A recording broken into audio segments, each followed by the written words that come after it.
안녕하십니까, 박사오입니다. 중공이 마카오의 도박업에 대해 강력히 통제하기로 했습니다.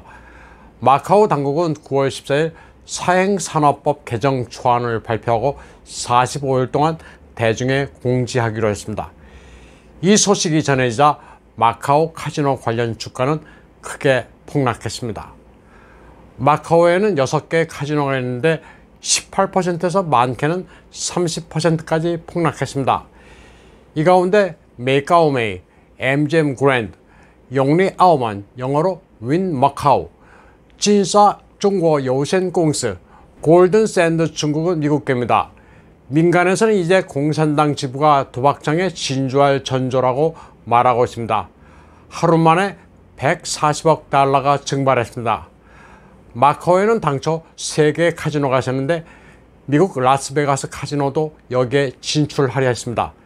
그래서 당시 마카오 당국은 독특한 합작 방식을 만들어냈습니다. 메인 계약과 메인 라이센스는 마카오 업체에 부여하고 부계약을 외국에 부여하는 방식입니다. 그런데 이제부터는 라이센스 부분을 줄 수 없다고 사행산업법은 규정하고 있습니다. 공시기간이 아직 안 지났으니 이 법안이 지금 적용된 것은 아니지만 곧 숨통이 끊긴다는 공포는 주가에도 그대로 나타났습니다. 홍콩 증시에서 폭락이 가장 큰 게 미국계 카지노 3개입니다. 마카오에 진출한 미국의 카지노는 마카오 당국의 세수원 60%를 차지했습니다. 미국계 카지노도 날벼락을 맞았습니다. 용리 아오먼, 윈 마카오의 경우 세전 이익의 75%를 마카오에서 벌어들이는데 이제 망하게 생겼습니다. 진사 중국 요센공司, 골든 샌드 중국은 마카오에서 벌어들이는 수입이 그룹 전체의 60%다. 골든 샌드 회장은 예전에 트럼프 대통령의 모금을 돕던 인사이기도 합니다. 따라서 중공의 사행산업 규제는 미국의 사행산업에도 큰 타격입니다.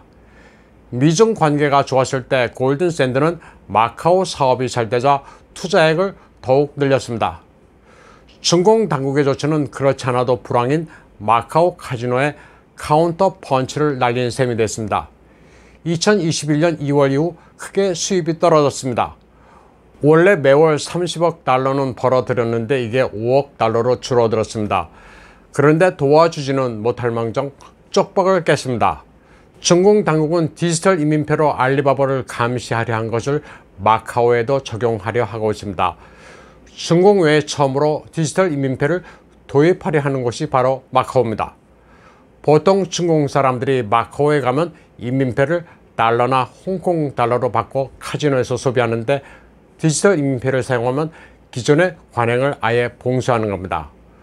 도박에 사용되는 돈은 검은 돈일 가능성이 높은데 그 흐름을 중공 당국이 감시하겠다는 것이기도 합니다. 디지털 이민폐가 도입되면 마카오에서 환전으로 먹고 사는 사람들의 밥줄은 앞으로 끊기게 됩니다. 중공 당국이 마카오 사행산업을 규제하려 하는 또 하나의 근본적인 이유는 외화 유출 방지입니다. 2020년 1분기 3조 달러였던 외환에서 채무를 빼니까 외환 보유고가 1조 달러 이하로 나타났습니다. 외화가 돈 세탁으로 빠져나가는 구멍이 바로 마카오였다고 여기게 됐습니다. 매년 580억 달러 이상의 자금이 마카오를 통해 흘러나갔습니다. 사정이 이렇게 되자 이제 마카오의 카지노는 텅텅 비어가고 있습니다. 평소 북적이던 카지노 홀에는 손님이 채 10명도 안 될 정도로 한산했습니다.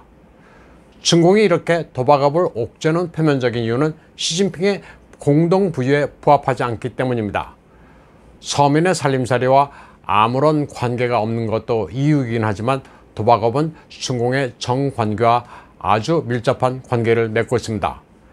도박업의 투자자는 모두 중국 공산당 특권층의 대리인입니다. 용리 아오만, 윈 마카오의 경우 수익의 30%는 큰 손으로부터 나옵니다. 돈 세탁을 하는 VIP가 사실상 먹여 살립니다. 그러나 도박업의 제재를 가면 마카오의 경제는 초토화됩니다. 이대로 가다가는 옛날 작은 어촌 마을로 되돌아갈 수밖에 없습니다. 도박업은 마카오의 상징입니다. 직접 종사 인구만 58,200여 명입니다. 도박업이 없으면 더 이상 마카오가 아닙니다. 지금까지 마카오의 큰 손들은 중공의 부패한 고위관료나 대기업의 회장들이었습니다. 마카오는 체인 형태의 완벽한 도박 산업의 구조를 가지고 있습니다. 홀 전체를 아예 전세낸 뒤 지인들을 초청해 도박을 하기도 했습니다. 돈이 없으면 그 자리에서 바로 돈을 꿔주고 그 돈은 중공으로 돌아가 갚는 형태였습니다. 기업인들은 관리들을 마카오에 데려가 돈을 잃게 하고 신세를 지게 하는 수법으로 자기 사람을 만들었습니다. 카지노는 또 돈 세탁의 근거지였습니다. 기업인들이 고위 관리에게 도박에서 져주는 수법으로 뇌물을 건네는 식입니다. 그냥 뇌물을 건네면 받는 사람이 곤란하기 때문에 도박을 거치면 받는 사람도 마음이 편해집니다. 홍콩보다 훨씬 규모가 작은 마카오는 도박 산업이 없으면 먹고 살 게 없습니다. 관광 산업이 차지하는 부분은 아주 작습니다. 반나절 보고 나면 끝입니다. 마카오의 면적은 32만 평방킬로미터에 인구는 65만 정도입니다. 중공 당국이 마카오의 사행 산업을 규제해 숨통을 끊으려 하자 속으로 웃고 있는 나라가 있습니다. 바로 필리핀입니다. 필리핀의 보라카이 섬에서는 카지노가 들어서는 문제로 오랫동안 논란이 일었습니다. 필리핀의 두테르테가 도박 산업에 반대하던 입장을 확 바꿈에 따라 보라카이에 카지노가 들어설 예정입니다. 필리핀에는 대체로 10개의 큰 카지노가 있습니다. 필리핀의 아름다운 보라카이 섬에는 중공 자본의 은하 오락 집단이 카지노 산업으로 진출할 예정입니다. 원래 은하 오락 집단은 2018년 3월 140억 유엔을 투자해 호텔을 지어 카지노를 설치하려 했지만 두테르테는 아름다운 섬이 망가진다고 반대했었습니다.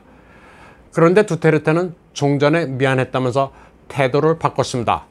관광 수입으로 먹고 사는 필리핀이 전염병으로 경제가 파탄나게 생겼기 때문에 돈 냄새를 맡은 겁니다. 두테르테는 아예 솔직하게 말했습니다. 돈이 없으니 보라카이에 의존해 먹고 살겠다고 밝혔습니다. 이는 중공과 필리핀의 또 다른 시비거리가 되고 있습니다. 그런데 흥미로운 것은 필리핀과 마카오에서 도박으로 큰 돈을 생긴 이는 타이완 사람입니다. 천잉주라고 하는 도박업의 대부로 올해 1월 돈 세탁 혐의로 체포된 인물입니다. 그는 타이완에서 사상 최대 보석금인 10억 5천만 타이완 달러를 내고 석방돼 화제가 되게 됐습니다. 벌어둔 돈이 많으니 그쯤이야 하고 거액을 낸 겁니다. 천잉주는 업계에서 아주 입선적 인물입니다. 학력은 고졸인데 중남미를 여행하다 사람들이 축구 경기를 두고 내기를 하는 것이 착안해 스포츠 온라인 도박을 개발했습니다. 여행에서 돌아오자마자 인터넷 엔지니어를 고용해 다양한 스포츠 도박 게임을 만들어 돈을 쓸어 담았습니다.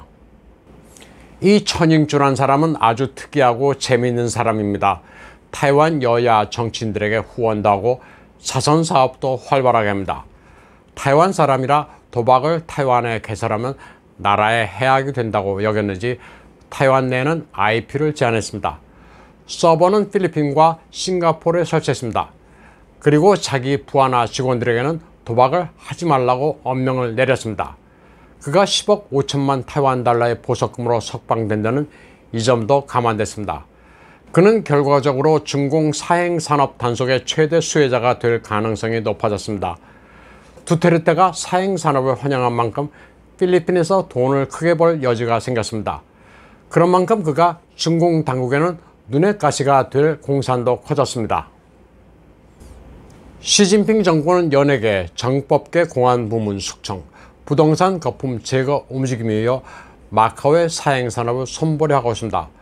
공동 부유를 위해 사회학을 일소하는 것처럼 보입니다. 고위 특권층의 탈법과 외환 유출을 막는 동시에 미국 경제에도 타격을 입힌다는 계획입니다. 그런데 이 같은 급진적인 방법은 인류 역사에서 거의 없던 일입니다. 하루하루 쏟아지는 중국말 뉴스에 세계가 어리둥절해하고 있습니다. 오늘 방송은 여기까지 하겠습니다. 시청해주신 여러분 감사합니다.